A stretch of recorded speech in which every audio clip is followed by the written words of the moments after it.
Hello everybody, Avam here, and I'm welcoming you to another episode of In the Studio with Avam. What the fuck are we doing? I know it's election time.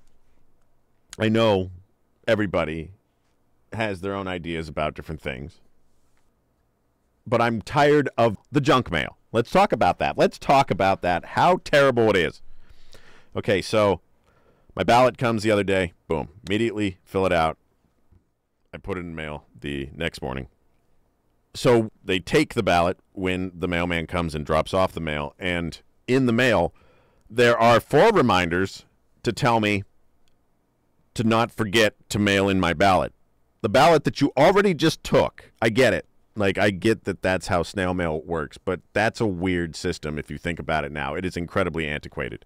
It's cool that there is still a need for it on a certain basis, but man, why did junk mail become a thing in both real life and in the digital world? Why is there a junk folder in digital mail? Why is there junk mail? And why is that a term? Stop doing it. Let's not clutter our lives with bullshit. I had to go to the post office and get stamps. I keep some around. They are damn expensive and a form of currency.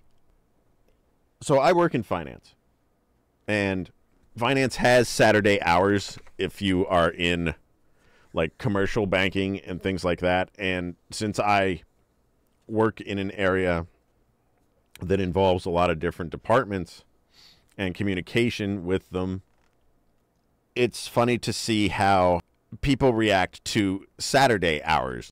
I understand that Saturday hours are there for the people that like work 9 to 5 when the bank is closed, but it's always a rush. Trying to get a hold of somebody on a Saturday afternoon, like 5 minutes before closing, for an issue that when you look into it, realized it happened like 3 weeks ago or a month ago, and it all of a sudden becomes an emergency. It's interesting how we as humans do that. It's something that my OCD has really brought to my attention because I was never able to do that in that manner. Things had to be so planned.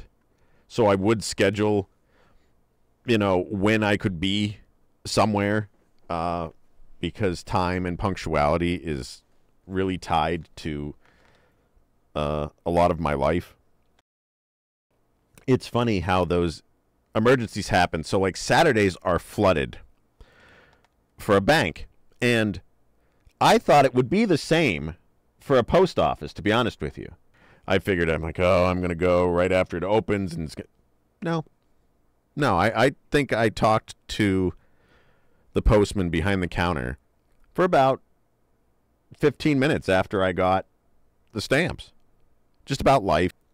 And we kind of mused over this collection of Saturdays in jobs that have limited hours, because they're only open till 12:30, and most banks are either open till noon or 1 o'clock. Most of them are noon, and I think like contact centers would be open till 1, so you have 1 hour after the branches close if you have problems with anything.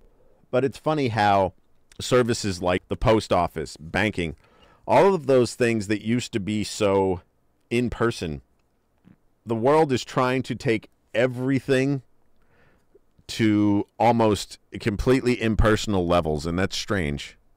It's strange how we as a society are evolving with all of this technology that can reduce human interaction, yet we complain about not having enough time for activities that would require human interaction.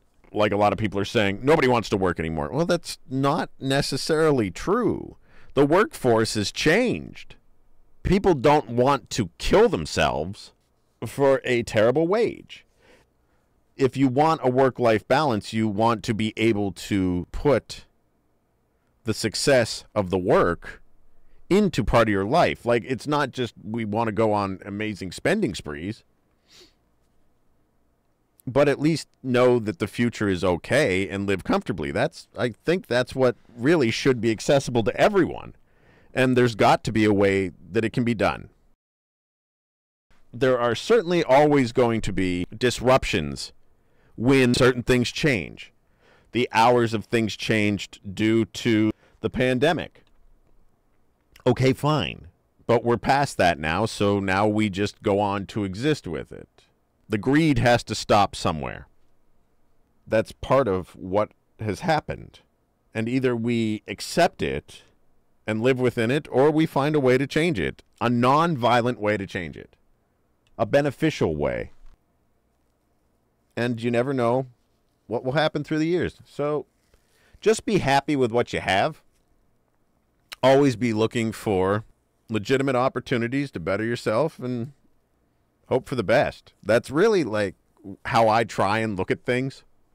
Even when they get frustrating, because my anxiety, it can be bad. I mean, I work in an area where I put a lot of pieces together at times, and I wish I didn't have to leave the house. Some days is the stress level that builds up when I'm thinking about what I may have to undertake, and how I would just like to be able to sit at home and do research and hang out with my dog. I get it. Now, I could do that, but it would have consequences. It would either take me not having employment at all or having a very unique employment arrangement. And sometimes when you're thinking of how you want your life to be, you have to realize, is it realistic? Maybe eventually it would be, but maybe it's not right now, and there's steps that have to be taken to get there. And that's really, I think, what life is all about. But you don't have to take it from me. I just like to play video games and talk about things. But I think it's always compelling to at least let your mind explore the true things that you think about. I think too many people don't really allow that either. To really know yourself, you have to think about the thoughts you have and what impact any of those thoughts could have if they were put into motion. And I think that works for a lot of different things, whether the thoughts be pure or they be intrusive. And I think that's an important thing to put into perspective, is that you have to acknowledge them. You can't bury them. That has to go. But you also can't force them on other people. I realize that I have terrible anxiety, and those who know me very well know what it can do and how far ahead I actually am thinking at most times. And it can be exhausting. And I probably take it to a semi-neurotic extreme, but I really think that it helps me see a lot of things for what they are and not take things for granted like I did for many years of my life. It was really weird because if I look back, I think of the times that I took so many things for granted that I can't take for granted today. As you get older, like you realize certain things. That feeling of invincibility disappears. And an uncertainty comes in. And I think there's an importance in that uncertainty. And it's not a terrible thing. I struggled. And I still fight with it. But it makes you wonder where everything is going to be. If you follow certain trains of thought, where is technology going to be in 10 more years? Where is the legitimacy going to be of anything other than living in your house? Are we going to start eliminating more activities outside of the home? Is it going to be wise to start living in giant dormitory-style buildings where we are just sort of plugged into our own virtual centers? Is that going to be a reality? The things that we saw in the movies. And would we really even know the difference? That's strange. It's terrifying. You don't know. But it's probably never going to happen like that. And it's just something that can be thought of in the creative mind. And I think a lot of people put the creative mind away. I was talking to somebody the other day. It's a colleague of mine. I said, "What are you thinking?" And they were deeply lost in thought. And it's somebody that their opinions are always very genuine, and that's interesting because you don't always see that from a lot of people. But the thought that came out was, why do we lose that childhood mind that we had? I think the thought process with that was like, you're not stuck as a child. That's not what it is. But the sense of wonder, the sense of trying to discover things and find out why things work. And it's strange that in the path, I guess, of doing that, you eventually get so broken down that you don't want to do it anymore. And it's interesting how our environment can basically force that on existence. We have to work to provide, and that's fine because goods and services require power to operate, whether that power be man, woman, society, minds, or bodies. And if that changed, then what would happen to the economy? Does the 40-hour work week have to exist just to hold the economy together? Because it always seems to be stuck at that. You know, there was a time when the hours were much greater and there was really no limitation. But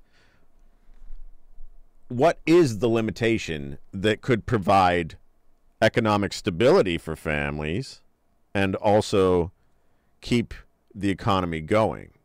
Again, we go back to thinking about what are the consequences of the pre-decisions that we're making now.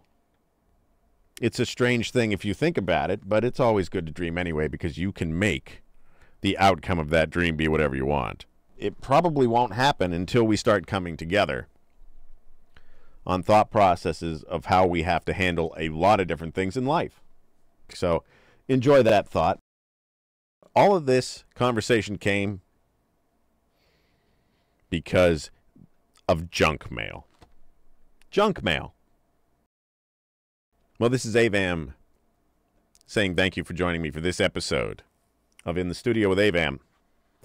Hope you had a good time, and I'll see you the next time we're on.